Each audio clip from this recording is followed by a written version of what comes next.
Dead on arrival ti balay pagagasan ti maysa a lalaki kalpasan ang napaltugan ti manintallo a daras. Ang nakatirwan iti barokong na kenteltel. Iti managan Fernando Pamorca alias Ronnie. 40 ti tawen na nasawaan nga agna iti shelter bill San Julian Norte, Bigan City. Napasamak tinasao nga pamaltog idilang kalman may ka 26 ti Oktubre. Deto'y metlang a tawen. Segun ti investigasyon iti kaming iti kapulisan ti Ili Abantay. Ni Pamorca ket agdamang agtartarabaho ti maysa a pasdek akas agpimpinta. Iti mararamid nga opisina ti BIR wenno Bureau of Internal Revenue. Amasarakan ti Quirino Boulevard, Zone 5, Bantay, Ilocos Sur. Bandang alas 5:30 ti malem, anapan ti dua a lalaki, anakalugan ti motorsiklo, anaka-helmet ket ditan nga pinagunyandan ti biktima ket ditan abimaba. Idi nakababan ti biktima ket pinaltugan ni Pamorca, sabay nagpabagatan nga direksyon dagiti sanpay amamuan a masuspecha. When agtultuloy ata ti investigasyon tayo,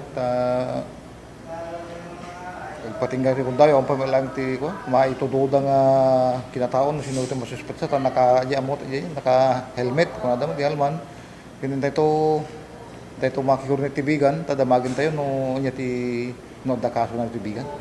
Aw, may ti malagip ko nga kaso na ti bantay, bayat ti kata dito, already sakbayang may transferak, aw, may ti malagip ko nga nagbaling nga kaso na ti bantay. Nasa upay di Police Chief Inspector Pastor nga awan met ti anya nga record di Pamorca ti opisina da. Madamada nga makipagdintinulong iti kabangibang da nga ili no adda inilabsing ti biktima kang runaan na ti droga. Awan met ti makita mi nga record na dito yung di ko na mapangkam to makikoordinate ti Bigan City Police Station no tada idamag tayo no adda nagbaling nga kaso na dito Bigan kuno dito kabangibang tay nga police station. Sigun pa iti pinagipatpatang iti press corps ti maysa nga asideg nga kabagyan ni Pamorca. Awan kan met ti nakarkariri ti biktima. Wenno mang pampanta iti biyag na. Ken dakkel nga panunutan kanyada no ape nga naarami dati kastoy ken ti biktima.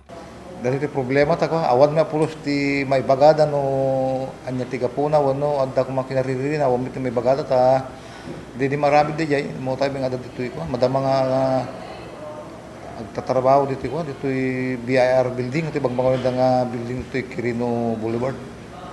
Aging ga natatta na inget ti aramiden ti PNP Bantay nga investigasyon no anyaman ti usto al napakaigapuan iti pan nakapapatay ti biktima. Ken no mapaniknikan nga adda pa kay naigan na ti droga ket may kadwa ni Pamorca ang napapatay ti Ili Abantay nga adda pa kay naigan na iti droga. Para iti press corps, Ryan Pardo.